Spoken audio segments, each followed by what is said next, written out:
This is the Horse Radio Network. This is episode 56 of the Dressage Radio Show on the Horse Radio Network. We would like to thank our sponsors, Kentucky Performance Products. They offer supplements designed to give you the most value for your dollars. Visit them at kppusa.com.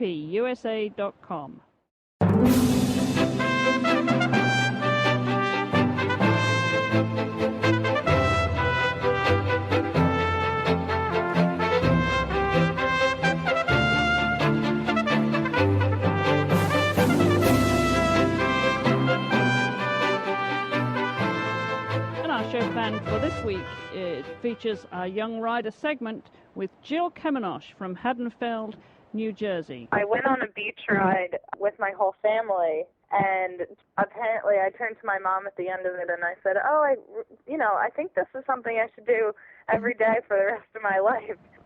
This is Chris Stafford in Lexington, Kentucky. And I'm Mary Lordson in Harvard, Massachusetts, and you're listening to the Dressage Radio Show. Hi, Mary. Welcome back.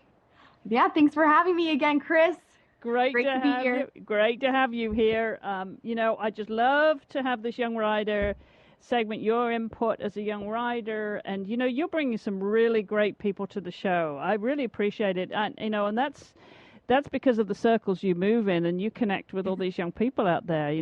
Yeah, I have to say I'm very lucky to know so many great young riders, and it's also very easy, with Facebook and everything, that you can just connect with people that you might be on the other side of the country, a fellow young rider, and I can invite them on the show. So it makes life very easy. It does, doesn't it? And I've been finding people that way too. When I get a name of someone, and I just go, if I can't find them on Google because they don't have their website, I just go onto Facebook. Yeah, it really is a great way to connect. And you've found a really great young rider this week.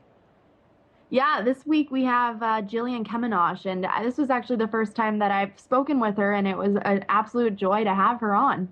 Well, terrific. Well, we'll look forward to that conversation a little bit later on in the show here. So what have you been doing since we last spoke, Mary? Where have you been? Since we last spoke, that was about, 2 weeks ago. Mm-hmm. I have had another competition this past weekend, which went incredibly well. I was so happy. It was another young rider qualifier at the Mystic Valley Hunt Club dressage show, and the first day I came out with over 70% on my horse Rosignol, and that was just an absolute blast. The test definitely felt good, and it was clean and accurate, but I was not expecting such a wonderful score, so that really made my weekend. And we went on to ride both the individual test and my freestyle the following day, and they weren't quite as good as the first day. I think he, was a little tired, so it wasn't the other two tests weren't up to par with the first day, but I was still very happy on the performance. So I've been doing that, and now I have officially made it onto the Region 8 North American Young Rider team, which is super exciting. Hey, congratulations! Well, thanks. It's something that I've really been working towards for years and years, so it's definitely, it hasn't hit me yet. I don't think it will until we're packing the trailer for Kentucky. But other than that, I've just been teaching, training, and enjoying life. Well, good for you. Well done, Mary. I know it's something that you wanted to achieve, and so you've got your ticket, and you'll be heading south to Lexington, where we're going to catch up with you. I get to meet you, and I meant to say, before we came on the show here, when you get to Kentucky, are you up for some more Dressage Radio work when you get here? I definitely am, no doubt. All right, terrific. Well, I do want to remind everybody, if they didn't tune in last week to the Para-Webathon, that we actually raised over $10,000, Mary, for the para-equestrian athletes who are making their way to the World Equestrian Games. So we're just delighted here at the Horse Radio Network that we were a part of that. The evening went absolutely wonderful, considering it was a live event and we hadn't done it before, and Alltech supplied all the technical support, the studio, the production facilities. So we want to thank everybody who was involved there. We had some great athletes came into town to be live on the show, Mary. It was a terrific evening. Yeah, and I tuned in as well, and I watched the majority of it from my computer, and I have to say that it seemed to go very smoothly, and I congratulate you all on raising such a tremendous amount of money. It's really, really wonderful. Yeah, they need every penny of it, and we want to thank everybody who called in and supported us, and of course all the para-equestrian athletes that either came into town or supported us, and we also had a number on the phone that called in live, and a lot of live guests. So it really was a fun-filled evening, and we also had some help. Had a great volunteer in one of our previous co-hosts here on the Dressage Radio Show, Reese Koffler-Stanfield. She joined us to. Sure. She was great because she lives here, of course, in Lexington. Uh-huh.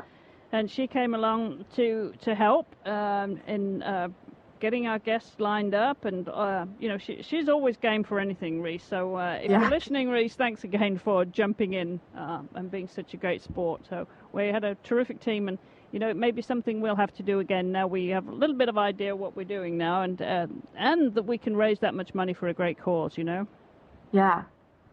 So very, very exciting. Well, thanks again. And I want to remind you that if you didn't get a chance to donate that evening last week, you can still go to the U.S. Para-Equestrian Association's website, which is uspea.org. They will take your donations anytime, and every penny is appreciated as they make their journey to the World Equestrian Games. So good luck to Missy Ransenhausen, who of course is the coach, and her team, and everybody involved with that. We'll be following them with interest as we get to WEG later on this year. And that's creeping up very fast on us, the World Equestrian Games. We're 100 days out, I think. We're not far away now, Mary. Yeah. Oh, it's so exciting. I can't wait. I'm hoping to come down and watch for myself. Good. Well, be careful, if I find you, I might put you to work. I'll be sure to stay clear. Not true. I will be there, and I'm very happy and ready to help. All right, Mary. Well, we've got a great show, as I said, from the conversation that we're going to have with Jill a little bit later on. But we also have a few items of news this week. We want to start off with congratulating Isabelle Werth, who went to Caen in the south of France on the French Riviera. And what better place to go to win a World Dressage Masters competition. She won there with Warum Nicht with 77.95, and I believe she made some comment about Mary that she really could make that her vacation going down to Caen. It's going to be what a place to go for a competition. Oh yeah, seriously, that definitely does not compare to some of the small shows that we have over there. I can't even imagine. A wonderful environment, and down there on the French Riviera, and you have to wonder when you're going down there if you kind of wouldn't be a little bit laissez-faire about it, thinking, well, I know I've got to do some dressage down here, but there's an awful lot of other things I could do too. Yeah. Well, congratulations to Isabelle again. She's well on the road now, and I know planning to qualify for the World Equestrian Games, and we will be following that with interest, of course. But we do have some bad news from another World Equestrian Games candidate, someone who really was making his way to the selection trials, hoping to qualify to compete in the World Equestrian Games. Gunter Seidel, I'm very sad to report that he suffered a really bad injury while he was riding at Klaus Balkenholz last week. He arrived in Germany to compete on U2. He had some competitions lined up, but apparently U2 was just a little bit too full of himself one day, and the first day that Gunter got on him, and he bucked him off basically, and fractured Gunter's pelvis and punctured a lung. Apparently he underwent surgery at the nearby Munster University Hospital and is expected to make a full recovery. But the 9-year-old Dutch warm-blood gelding that belongs to Dick and Jane Browns is now kind of sitting in the wings, really, waiting for his rider. Apparently, Gunter will be back in the saddle over time, but it's an injury that takes a long time to recover from, Mary. A broken pelvis. Oh yeah, it's just such sad news.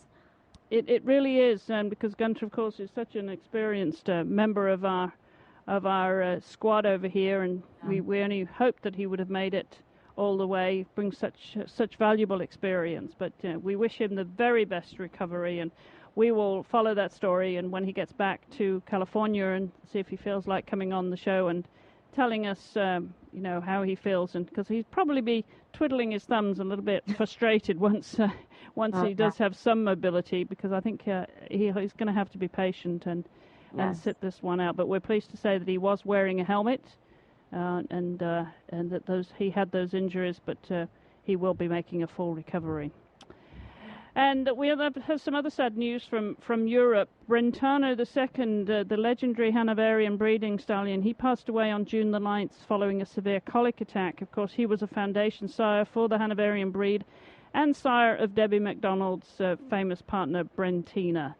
So we've lost a few very top stallions in the last few months and over the winter, Mary. It's funny how that happens, isn't it? It really is. It's just constant. You see the news flashes on Euro Dressage about horse after horse, and it's just such sad news to read. It is, but you know what? We've got some very good news, some very warm and encouraging news on Courtney King-Dye and her progress, Mary. Apparently, she's doing really well. She's obviously doing very intensive therapy there at the rehabilitation center there in New Jersey, and she is expected to be there through July. They're hoping that she'll be able to be released in July, but she has actually written updates now for her own website in her own words, and I encourage you to go over there and check those out at CourtneyKingDressage.com. We'll put a link on our website too for you to find that easily.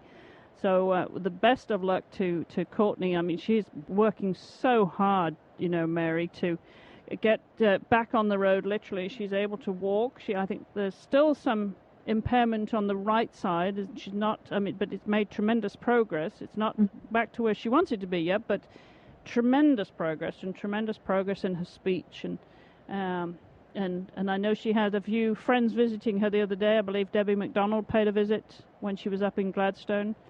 So we want to wish her all the very best in continuing, Courtney, on that road to recovery. It's very encouraging news. Well, we're going to take a short break here, Mary, before we get to our guest this week. And let's hear from Kentucky Performance Products before we hear your guest, Jill Kemenosh. Choosing a supplement can be confusing. How do you know which ones are right for your horse? Kentucky Performance Products will simplify your search for effective, research-proven supplements that meet the challenges of today's horses. And this week's highlight product is Contribute Omega-3 Fatty Acid Supplement. The properties of omega-3 fatty acids benefit every system in your horse's body. Contribute improves breeding efficiency in mares and stallions, maintains soundness and protects joints from damaging inflammation, sustains a strong immune response in horses of all ages, and decreases the levels of inflammation in your horse's body by sustaining adequate omega-3 fatty acid levels. Learn more about Contribute Omega-3 Fatty Acid Supplement and all the other products at kppusa.com. That's Kentucky Performance Products at kppusa.com.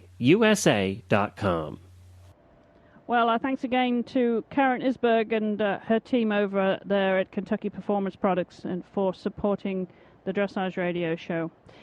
Well, our guest this week is young rider Jill Kemenosh, who you found is not someone that you knew personally, I believe, Mary, but you knew of her successes so far. She's really making a name for herself. Yeah, she really is. And I actually found Jill when I was looking at the USEF current national standings for young riders, and I saw her name at the top of the list and figured it'd be great to hear her story, especially given that I've never spoken with this rider before. So it was really super to have her on and to connect with her. Great. Well, I believe her GMO is the Eastern States Dressage and Combined Training Association up there in New Jersey is where she hails from, right? That's right, and it's a wonderful GMO.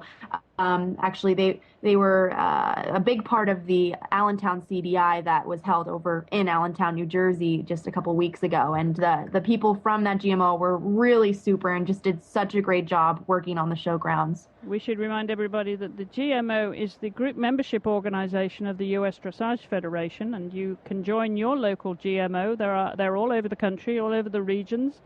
And you're, I think, with the NEDA, aren't you? That's right. Yes, I am. Terrific. Well, we're going to catch up with Jill now. I know she's well on her way to a very successful career here. The way from what I hear, about her progress so far, and she's got the backing of her family, which is also, so key to success, isn't it? The support team. She's got her mother Barb and her father Mark and her brother Mac. They all contribute, I think, to her efforts in dressage, and that's just so key to the success, isn't it? It certainly is. You really need that backing to be successful, or at least to make it a bit easier. The journey, especially at the high level of dressage, to have your family behind you is just really key. All right. Well, why don't you bring her on the show then, Mary? All right. I would like to welcome Jillian Kemenosh to the Dressage Radio Show today. Jillian is from Haddonfield, New Jersey. She's a 19-year-old FEI young rider, and we're very pleased to have her on the show today. Welcome, Jill. Thank you. I'm very excited to be here with you guys. Yeah, and we're very happy to have you here with us. And I actually thought of inviting you on the show when I saw how well you've been doing in the FEI Young Rider classes. I saw your name at the top of the national ranking list, and that must be an incredibly exciting position to be in. Yeah, it was definitely, I was super excited. It was almost surreal. I had gone into my last qualifier knowing that I had a pretty low score from Devon that I could drop. Mm-hmm. And it was funny, my mom and I were playing around with the scores to see what it would take to get onto the top of the ranking list. And it happened somehow that we messed up our math. So originally I thought I ended up in second. So when I came out on first, when we looked at the ranking list, I was pretty excited. Oh yeah, that's definitely exciting. Now, can I ask you what your first encounter was with horses? How long ago was it that you began working with horses? Well, actually, I think I was 5 years old, and we have a house in the Dominican Republic, so they have all the beach rides and normal touristy things that you can do there. So I went on a beach ride with my whole family, and just apparently I turned to my mom at the end of it and I said, I think this is something I should do every day for the rest of my life. Wow. Kind of funny that it happened. So my mom signed me up for riding lessons when we got home, and I've just stuck with it. So yeah. So you knew it right at 5 years old, such a young age. I guess so, apparently. It's kind of a weird way to start, but yeah, that's how I got into it, I guess you could say. And did you start right with dressage? Well, since I was so little, I just went and I did the normal little pony lessons and hunter stuff. And for a while, I was actually leasing a mare, and I had planned to do eventing. But I'd gotten thrown off a couple of times, and since I was so young, it kind of scared me away from that. So we started looking for a new pony, and I decided to do dressage with him. It was just in my comfort zone, and I just got hooked on it from there. And did you start competing right away, or when did you first enter the show ring? I think that my first show with my little pony, I was 8. Oh, wow. Yeah, that's a young age. Yeah, it's very young, and I think I was 9 or 10 when I did my first recognized show with them.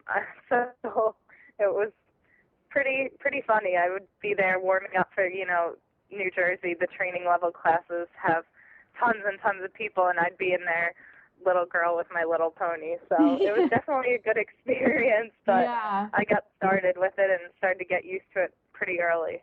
I definitely know the feeling. I was in a similar boat, and it's always a very, especially then, there really, 10 years ago, there really weren't as many young riders in the at the dressage shows as there are now. Yeah, definitely not.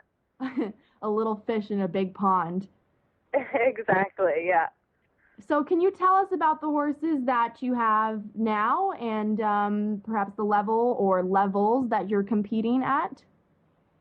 Okay, well, I actually only have one. I just have my horse Nelson, who I'm doing the Young Rider program with. And this is starting my 4th year with him. And when we got him, he was doing 4th level pre-St. George, but he had actually only gone to one show ever when we first got him, and that was to get a score under him first, to show the people who were looking at him that, you know, he was approved at that level or whatever. So we kind of took a chance since he hadn't really been out in condition to going to shows, but that's what we are currently doing now. So. And what's his breeding, and how old is he? He is 15 years old, and he's a KWPN. Oh, great. Love those Dutch horses. I have one myself, so I'm all for the Dutch. Yeah, they're very good. Very good. So then what are your goals with him as of right now? Of course, you, as I mentioned, are at the top of the USEF national ranking. So do you plan on attending Gladstone and also the North American Young Rider Championship? Yeah, definitely. I'm finished with qualifiers for the year. So my next show with him will be NAJYRC down in Kentucky. And then I planned on going to Gladstone as well. And then as far as plans after that, I was toying with the idea of the World Cup, you know, just to see what we could do. So I think we have a couple of CDIs planned after Gladstone ends. Oh, that's super exciting. That's such an amazing venue that they have over there. So have you done your freestyle in any CDIs at this point to get any scores? No, actually, I was supposed to go. There was a recent CDI in Allentown, New Jersey at the horse park. I wasn't able to go, though. Last minute, I got into a Kira Kirkland clinic. So I felt that since there were so many other CDIs that I could try for, that, you know, riding with Kira was kind of a once-in-a-lifetime opportunity. So I took that up and haven't gotten a freestyle score towards the World Cup because of that, since it's only CDI scores, but I'm planning on doing that You still later. have time. Yeah, you still have the time. Yeah, to do that. exactly. Now, how is the Kira clinic? That's a whole other subject, but definitely an interesting one. The Kira clinic was awesome. She really was able to communicate well with the horses and riders. She had amazing metaphors and just explained everything so clearly. And all of the riders and horses really benefited. There was a huge difference it was a 3-day clinic, which was really nice, that she got that extra day to kind of feel out the horse and rider and then really start her program. And I really enjoyed it, probably maybe one of my favorite clinicians to this date, and I think everyone else enjoyed it as well. Yeah, she's definitely one to look up towards, and I've heard that as well. That her training techniques is just so unique, and the fact that you brought up that metaphor is something I've read in her books. She definitely has incredible use of metaphors, and it's definitely helpful in training to hear those sort of things. Mm-hmm. Yeah, definitely. And when she presented the metaphors, it was kind of like, okay, I can see exactly how that applies. And with my experience with clinicians, sometimes they'll tell you something and you're like, well, I don't really understand, but I'll do it anyway. So It was really neat to have her put it in a different context, sometimes completely unrelated to horses, and really see how it could apply. Yeah. Well, then this leads very nicely into my next question, which is, who is your equestrian idol and why? I would have to say that my equestrian idol is probably my trainer, Scott Hassler, just because not only what he's done for me and my horse in the past year and how much we've improved, but also what he's doing for the young riders themselves. The new facility that they're currently building is really going to focus on the young riders and helping to develop them and encourage the growth. They're going to have a whole education system set up. So I think that's really great that they're putting so much effort into encouraging the use of dressage. Yeah, and not only is he working with young riders, but also how well he's done with the young horse program as well. Yeah, exactly. That program is really cool. I got a chance at the last qualifier, actually. It was a selection trial for the young horses, to see him working with the young horses and kind of see them trying to qualify for not only the championships in the U.S., but try and qualify for the European championships. So that was pretty awesome to see. Yeah. Oh, wow. Now, what is one piece of advice that you would give to other young riders pursuing the sport of dressage? Now, I know this is, a pretty open-ended question, but I can imagine with your experience that you've got a good answer in there.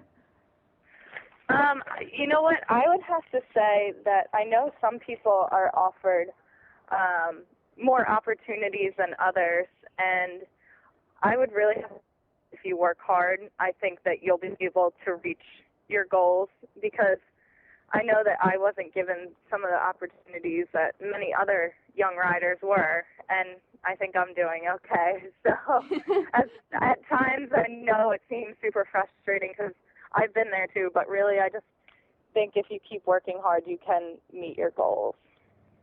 Super. Well, that is a great piece of advice. Thank you for sharing that.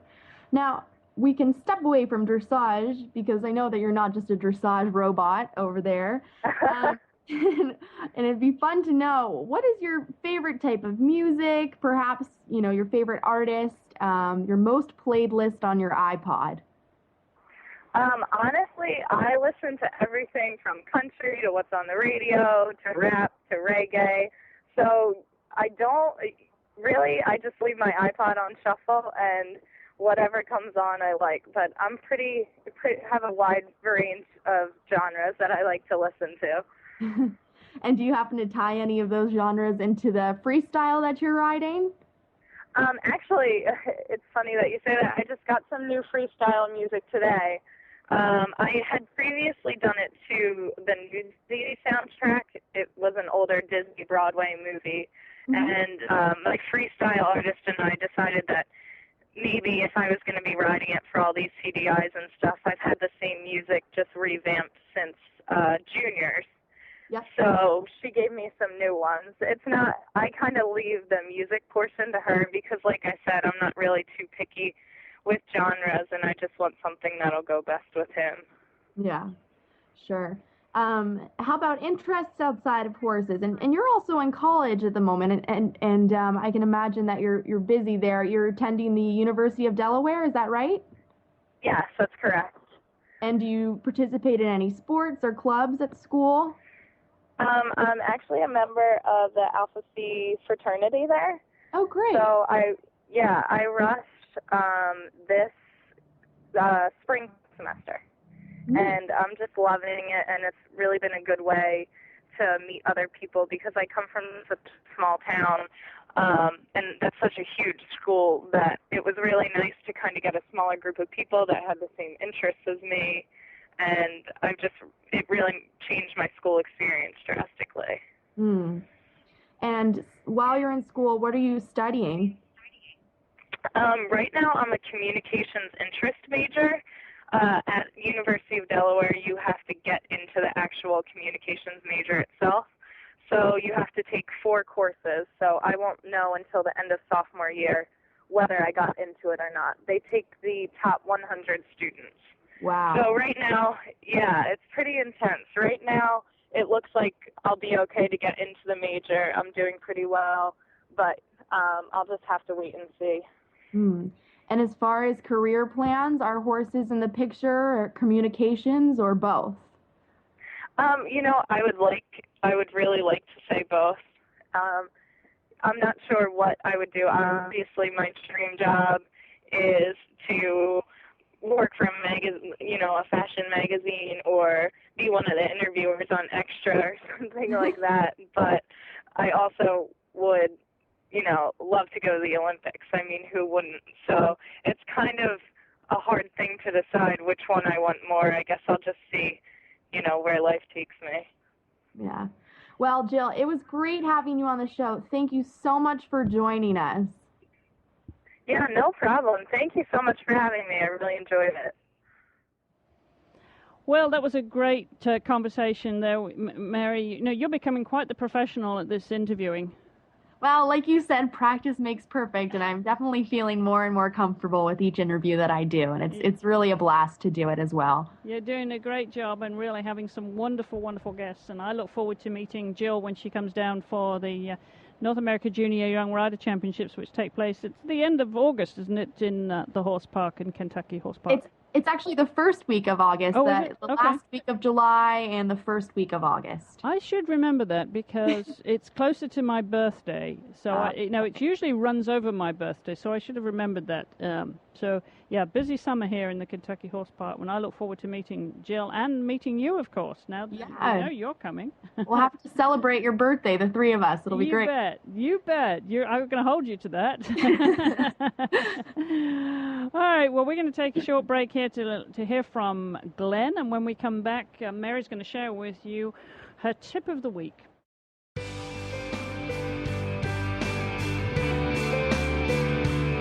Glenn the Geek here, and we get many emails every week from people who really like the shows, and they ask how they can help support the Horse Radio Network.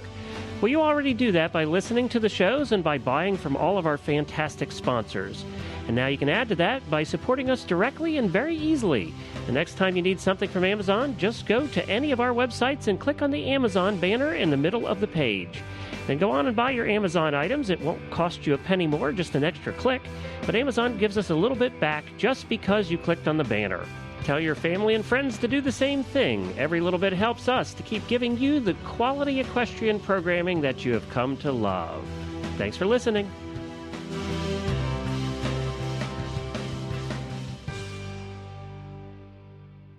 Well, Mary, you got a great idea for a tip this week, because I know Little Bird told me that you were winning prizes in this department. So go ahead and share with our listeners what you had in mind for this week's tip.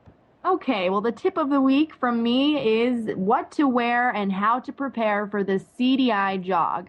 Now, many people become frazzled when they're faced with the jog before a CDI competition, and the main purpose of the jog is to verify the horse's FEI passport and to be sure that the horse is sound, and it can be stressful for some, but I find the preparation and the putting together of a jog outfit to be a lot of fun. So it's something that I've enjoyed doing the last few CDIs that I've competed in over the last 2 years.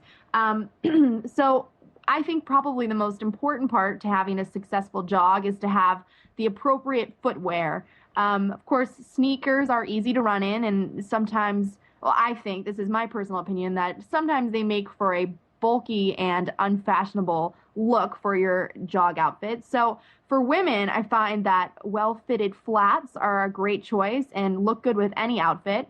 And for men, a sporty sneaker or perhaps well-broken-in dress shoes work well.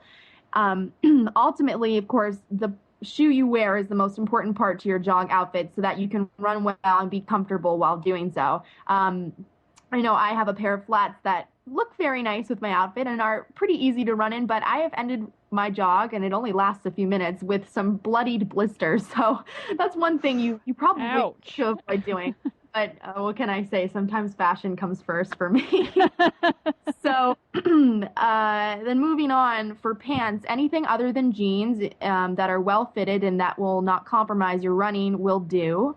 And a fun shirt, and a shirt that I think that expresses your personalities, is always a nice touch, so long as you keep it professional and appropriate. And finally, the turnout of your horse is just as important as the outfit that you chose to wear. And your horse should always be well groomed, braided, and dressed in a clean Snapple bridle.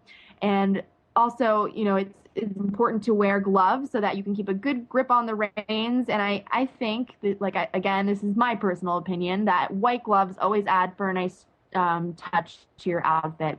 And one final tip is that you should always practice running your horse before the actual jog happens, just so that your horse is ready to show off his best and most obedient trot.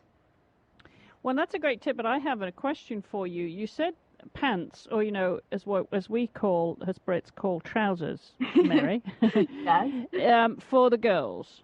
Yeah. The boys have been known to wear kilts. You know that. You didn't account for that, did you? Kilts? Well, I'm thinking of eventing and the Rolex and other 3-day events where a Scotsman by the name of Ian Stark, or Scotty as we know him, he would wear a kilt for a jog. Wow. And so he looked pretty dashing, yes. Yeah, he was definitely making a fashion statement with that. Most definitely. And, it's an interesting contrast and comparison between eventing jog and the dressage jog because, you know, the people like Will Fordry, the eventer, who will don his 10-gallon hat for the jog, and he looks absolutely dapper. You always know Will's jogging from above, you know, his head above the crowds because he always wears this wonderful hat. But just going back to the pants or trousers, sure, you would recommend girls wear that? I mean, because sometimes there is this theory, and I don't know if it's just a theory or there's something behind this, but with the male members of the grand jury can be distracted by girls wearing short skirts when they're jogging. Yeah, I've definitely seen a number of people wearing skirts. And I don't know, I just think it's more comfortable to run in pants and more professional looking. But of course, a skirt is nice as long as you have it at the right length and you're able to run in it. This is true. That's very true. It's all about comfort and being practical, isn't it? Yes, it is. And then you just add a little flair and you're good to go. Well, and if you take Mary's advice, you too can win the best turnout for the jogging. Congratulations on winning that, Mary. At thanks. Allentown. Yeah, it was a fun little extra. And if you want to see pictures of those, I think you can go onto your website, or sorry, onto is it on your website or on Facebook that you have pictures? It's on Facebook. It's on Facebook, and I've also tweeted about it, or I did a few weeks ago when I took home the award. And you can follow me on Twitter. Actually, my Twitter account name is Mary Dressage, one word. That's easy enough to remember. Well, why don't you remind everyone how they can contact us here at the show, Mary? Sure. You can find our show notes on the website at www.dressageradio.com. You can visit our fan page on Facebook as well, and follow us on Twitter at Horse Radio, one word, and Chris E. Stafford, one word. And also you can contact Chris at horseradionetwork.com. And of course, if you like to pick up the phone, the number is 270-803-0025. Terrific, thank you. And as Mary said, don't forget to follow her on Twitter too. We follow each other. You know, I'm often retweeting you. Yeah, I noticed that, and I do the same for you. It's great. It's a lot of fun. It certainly is. And do you remember Isabel Liebler, of course, was one of your first guests in the Young Rider show segment here on the show a few weeks ago, and is now in Germany with her ponies. We set her up on Twitter. You know, she did get established on Twitter. Yeah, she did. So we need to remind her to keep her tweets up to date now. I know she's doing a blog as well from Germany. So yeah. Yeah, maybe between us now we should just nudge her elbow and remind her to keep tweeting. Yeah. I know it's so great to follow. It's so easy and interesting to do. And it's immediate. I think it's all about immediate gratification, isn't it, Mary? Yes, definitely. All right. Well, that just about wraps it up this week. I want to thank our sponsors, of course, for supporting us, and also our crew, Glenn the Geek and Brian, who keep these shows going every week. And I want to also invite you all to send in your questions if you would like to be a guest on the show. You can send your questions over to me here at chris@horseradionetwork.com, and I will invite you onto the show to discuss your question with our co-host that week. So if you have any questions at all, and I know you do, you send me your questions, but think about whether you'd like to come on the show to ask the co-host the question directly yourself, and you'd be very welcome to do that. All I need from you is a landline number. Send me your questions in advance, and if you have them for any particular co-host, I'll make sure that we schedule it for that particular show. So there's an invitation for you. I know you listen from all over the world, and we love that. All I need is a landline number for you. And I also want to point out that if you're coming to Kentucky during the summer or through the World Equestrian Games to visit the Gift of the Desert that's taking place in the International Museum of the Horse at the Kentucky Horse Park, it is a splendid, splendid celebration of the role of the Arabian horse in our history through the ages. It is absolutely stunning, Mary, and I hope you'll make your way over there when you come over to Kentucky later this year.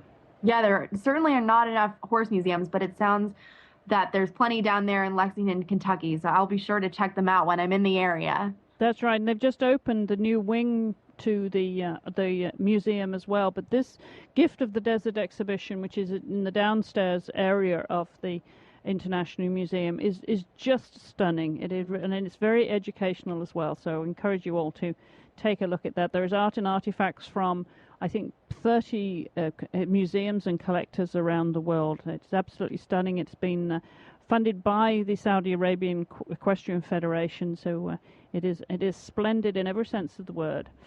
Well, thanks so much, Mary, for joining us again this week. I hope you'll come back in a couple of weeks' time with another young rider. I will be back here at the same time, same place next week, so until then... Thanks for listening, everyone, and be sure to practice safe riding by always wearing your helmet.